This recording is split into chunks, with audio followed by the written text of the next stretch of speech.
Bloody Marys come in all shapes and sizes, but they are not all created equal. Here to talk about the Bloody Mary Festival from the Weekly Dish. Ladies and gentlemen, look at her. It's our food princess, Stephanie Hansen. Good morning, Steph. Hello, good morning. Is it too early to start drinking?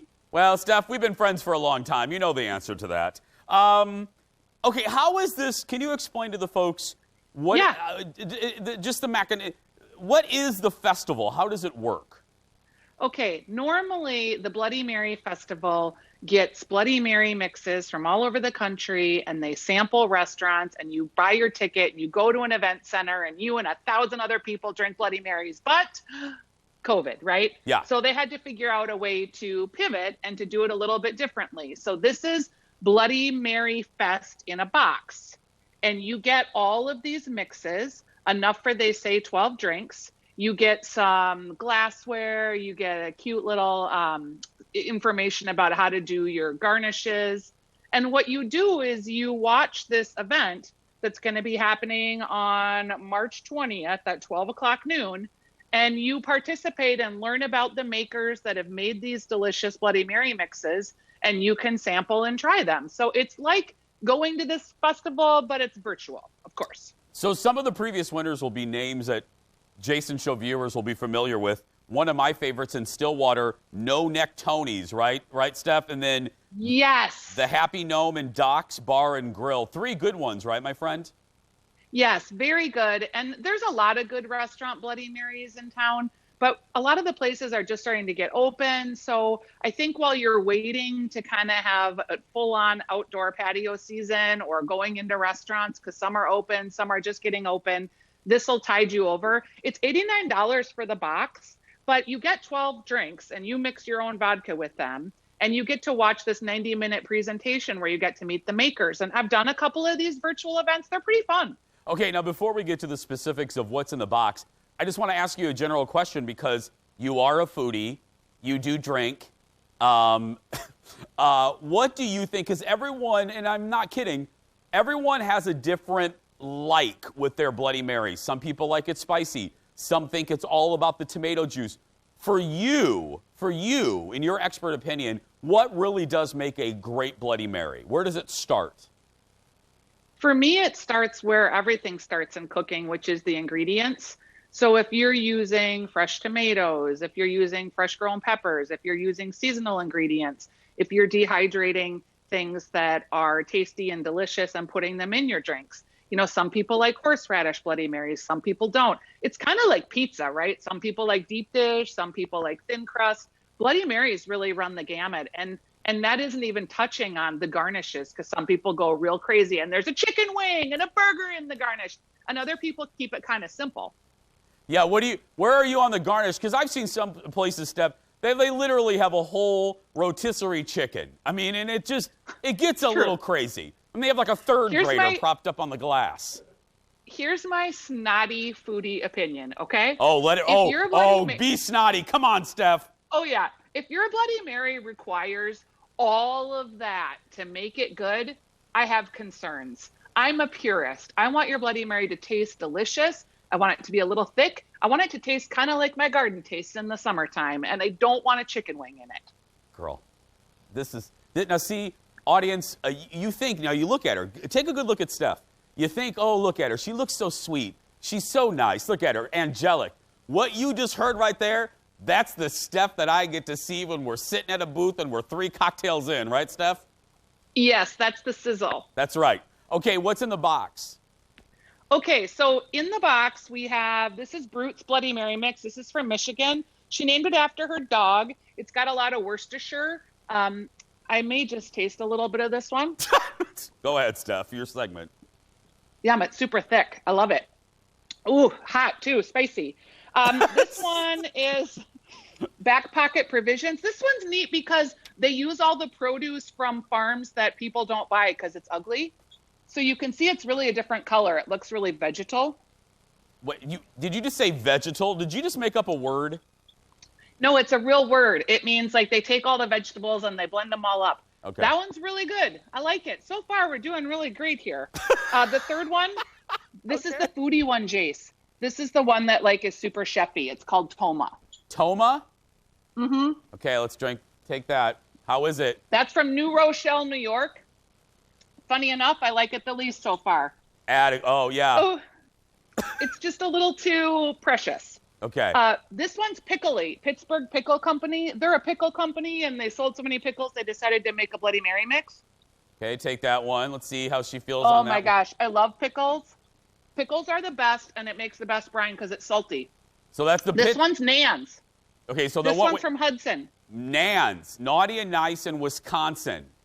Yes, and Peggy is Nan's daughter and decided to make Nan's famous mix. Okay, go ahead, Steph. Take a swig. So funny. It's sweet, like the Midwest pizza sauce. It's not spicy at all. It's thick and it's sweet. It's quite delicious, but it's very different from the other ones from Michigan, Virginia, and the coasts. Okay, if you had to pick, Steph, right now, if you were on a game show and you had to pick the one for you and your taste profile that you love the most, which one would you give it to? The first one, Brutes. Brutes? It was sweet, but it was spicy. It had a good amount of salt to it, and the texture was really nice. Perfect. Now, Stephanie isn't going anywhere. She's going to take a swig of water to get a little spicy, huh, Steph? Yep. Okay. Steph is going to get spicy hot. Steph's going to get some water in that break, and we're not done with her. More Bloody Mary mania when we return. Back after this. Get that woman some water.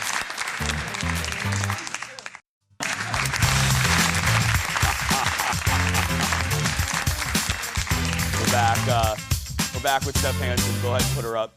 Steph, in that break, executive producer Jeff showed me a picture of a Bloody Mary he had one time.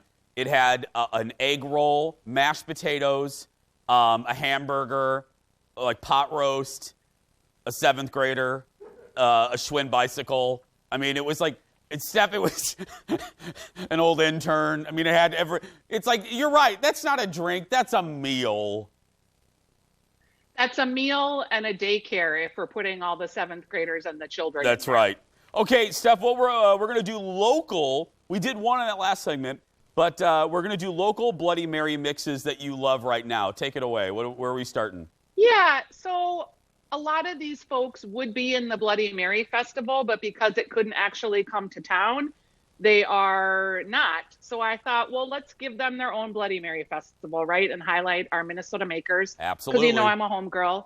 I love Minnesota. So my first one is from my friend Charles Lovejoy.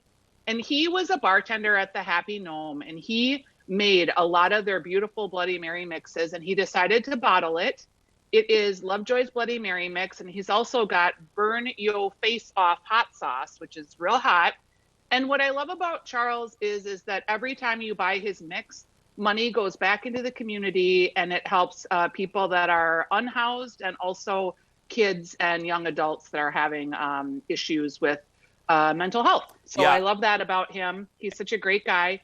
He's also got, and this is a little secret special thing, you check out his website, Lovejoy's Bloody Mary Mix, because they have a Thai basil mix that's not for sale right now. They do like special editions.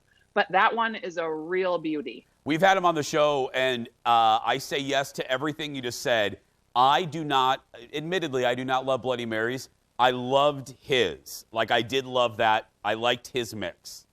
He's super great, and he's back bartending at Holman's in St. Paul. They just are starting to open for brunch. They actually open this weekend, and that's at the St. Paul airport. It's a really fun little spot. So you can go and sit at his bar and have his mix. He will be pouring it at Holman's table. Okay, Fast Mary. Okay, Fast Mary is this woman, Wendy. She's a super cool chick. She's got all these tats. And she makes this elixir that you just put in your regular tomato juice, and it has all the Bloody Mary stuff in it. And it's a really easy thing to have around. It's great at the cabin, or if you're making like Bloody Marys for a crowd, like a bartender would, and you don't want to keep putting all the ingredients in the individual glasses. So Fast Marys, you can find it at your grocery store, at your liquor store. It has all the good stuff in it that makes your Bloody Mary fantastic. So we've had Fast Mary, Lovejoy's. Next, Drake's. Tell us about Drake's.